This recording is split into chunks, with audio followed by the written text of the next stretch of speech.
You know what the amazing thing is? That we hear about the lawsuits. The administration, you're winning most of them. We sure are.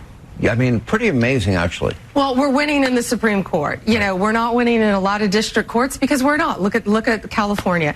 Look at the 9th. Look at the 7th. Look, you know, we have some tough district courts, some tough appellate courts, but when we get to the Supreme Court, the right thing happens, and that's what matters. And yes, we're winning, and Donald Trump is winning. We've been sued well over 500 times, I have, since he's been president. Wow. And we're prepared. Our Solicitor General, John Sauer, is off the charts. Our civil division, we're just How do you deal with 500 nonstop. suits at a time? That's a lot. A lot of attorneys, a lot of great attorneys. Yeah. You know what the amazing thing is? It is the Martha Zoller Show. It's so great to be here with you. You can join us on the phones at 770-535-2911. We've been talking about a lot of different issues today, and, you know, the markets are pretty volatile today. There are a lot of people are selling it off because they reached record highs at the beginning of the week, so people want to, you know, get their money out of the market at this time. So don't be nervous about it. Don't look every day. Don't go in there. If you've got a good plan in place, keep following that plan. Talk to your broker if you have one, but make sure you follow those plans. We've got a number of things, though, about the shutdown that people are concerned about. And now we're out of the shutdown, and we could have another one the end of January. But what I heard Mike Johnson say is that he's going to work to take this weapon out of their hands, meaning the Democrats' hands, by keeping his coalition together and passing these appropriations bills that have already been passed. I believe, and I know that Representative Clyde listens to the show, so I know he'll correct me if I'm wrong about this, but I think there have already been 8 passed. 3 went into the deal that just passed, so they're done, they're off the table, and they've been signed. So if we get those other 5 in there here very quickly, and then work on the other 4 that are left, and get those done by the end of January, passed through the Senate, all of that kind of stuff, then basically there'll be nothing to shut down the government for at the end of January. And we'll have a little breathing room between the end of January and the end of September. Now, what happens between the end of January and the end of September? We're going to have midterm elections that are going to be the first week in November next year. But the heart and soul and heat and light of the midterm elections are going to be from that time until we get to the end of the next fiscal year.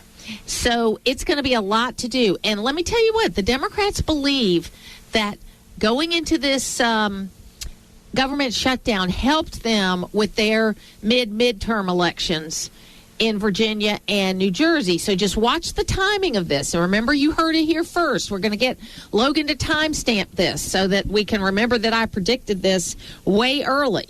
That if what happens is we get through this January 30th deadline, and then we're basically in, you know, smooth sailing till September 30th. That's only 30 days away from the next election, 34 days away from the next election. And if, you know, Democrats, they love to repeat history, that if they think it worked for them in 2025, they're going to try to make it work for them in 2026.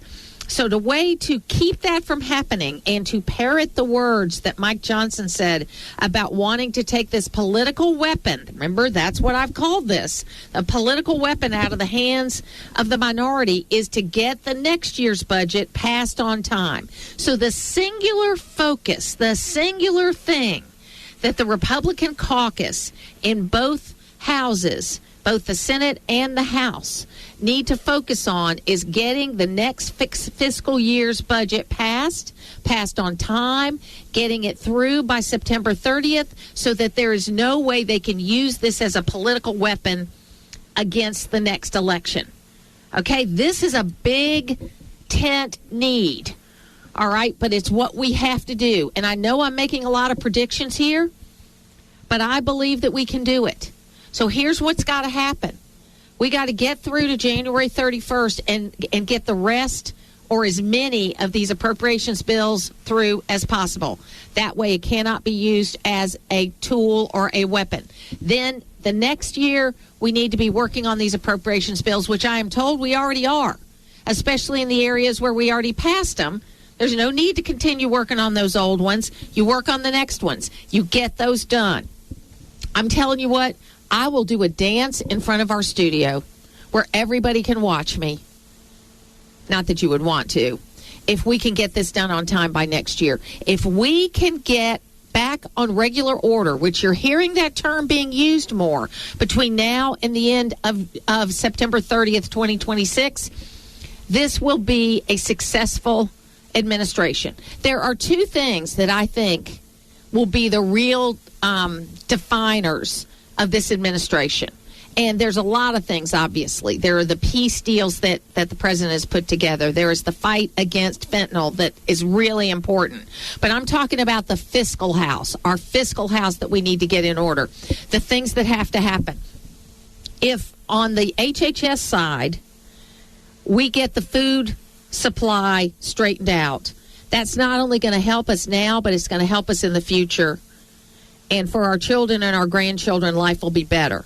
And that will be a huge accomplishment for anybody's administration.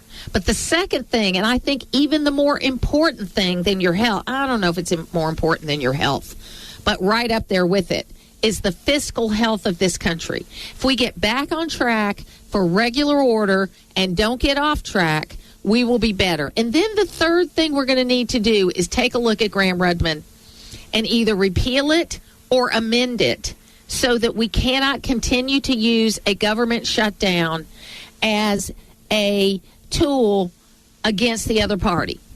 Because for years, this country would have government shutdowns that were funded at the current levels without anything happening because, wait for it, these elected officials were supposed to be grown-ups. They're not acting like grown-ups right now, and you're going to have a faction of both parties that aren't going to act like grown-ups. And that's why it's really important for the grown-ups to step up and do their job. Now, I also want to say that late yesterday we found out that John Fetterman took a fall, ended up in the hospital. He had some pretty heavy damage to his face. He had a drop in blood pressure that caused him to collapse. He fell. He's going to be in the hospital for a day or two, making sure they get everything straight again. I mean, the man did have a stroke, and he's got a heart condition. He's got some other things going on.